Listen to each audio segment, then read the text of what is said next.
Hi, I'm Lucy. I'm the baker at the Hungry Heart Cafe, and today we're going to make a winter whipped shortbread.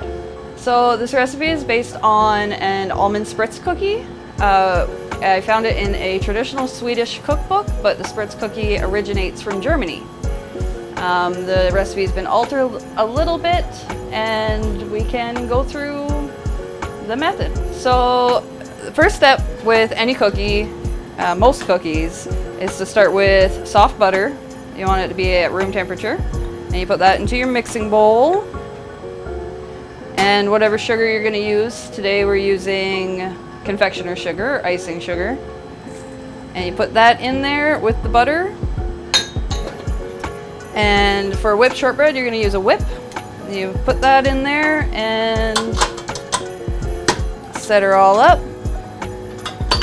You're going to want to let this whip until it becomes very white and light and fluffy. Okay.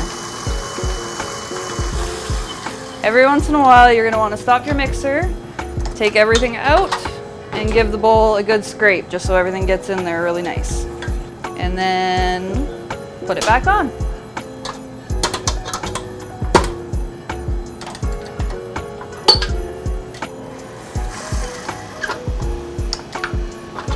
When it's done whisking or whipping, it'll be very light in color, almost white, and it'll look a little bit bigger than when you started because air gets into it and expands it.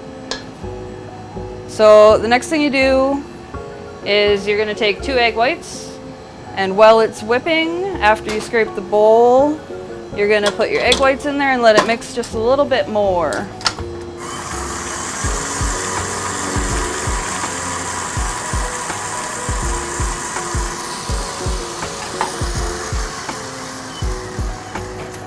So once the egg is incorporated, you're going to want to take your dry ingredients, which are almond flour, baking powder, salt, and all-purpose flour, and you're going to want to whisk them together until it's uniform.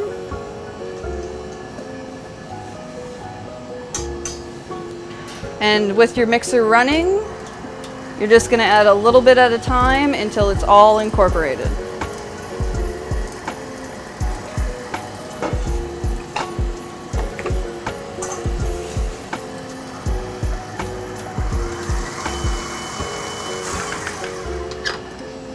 So once it's all together, it forms a soft dough. You're going to want to just kind of mix it a little extra with the spatula, and it turns out like just a soft and tacky dough. So at that point, you're going to want to get a piping bag with a star tip and fill it up.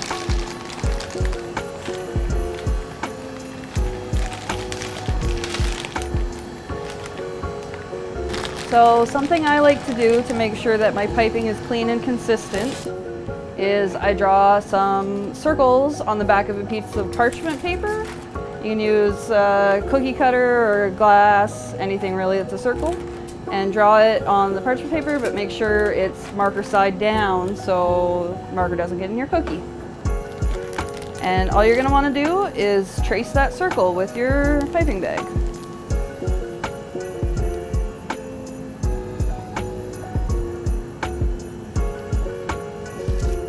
If you don't have a piping bag, you can use a lot of people like to use a Ziploc bag with the corner cut off the side, or you can get something called a cookie press, where you put the dough right into, it's like a gun, you put it right into the little chamber and pull the little trigger, and it shoots out a nice little shape, either a snowflake or a tree. You can pick those up at any craft store. They're not even very expensive, but I prefer the piping bag. To finish it off, I like to use some colored sanding sugar, and you just sprinkle it on top. It just gives a little bit of extra holiday cheer. Well, at this point, you're going to want to set it in your refrigerator, let it chill for at least an hour before putting it into the oven. That helps prevent it from spreading out and just gives you a nicer texture in the end.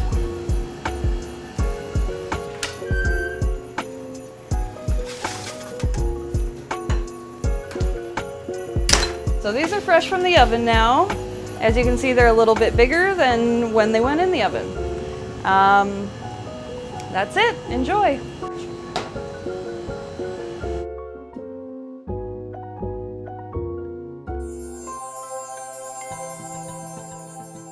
My name is Maurice Poudre. I'm one of the chef instructors here at the Hungry Heart Cafe.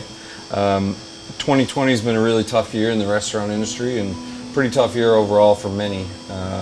We're very fortunate and thankful this year that we've had some great donors and some community partners that have helped us throughout this difficult time for such things as community meals and supporting our population. You know, the food insecurity is a big thing these days, and a lot of people are struggling. So every little bit helps, and we're doing our part here. We've been very fortunate that we have a great team, and we're able to produce these meals daily. And right now we're at 6,300 and counting thus far. We're really looking forward now as we ramp up our business production again. Thankful to be open once again. We're looking forward to a busy Christmas and busy December season, and really hope to see a lot of you guys in. So give us a call, make your booking. My name is Paul Fury. I'm a waiter at the Hungry Heart Cafe, and I've been here for 12 years. My favorite thing about working here is that it's a job in Newfoundland, and it would make my grandmother happy. I was frontline as a waiter and COVID during the dispatch for grab-and-goes and delivery services. And during the Snowmageddon, it was just a real help because the people helped everybody else. They were all pulling together. They have a lot of good people who are down and out, and they help them in their own capacity to excel and achieve themselves to be better.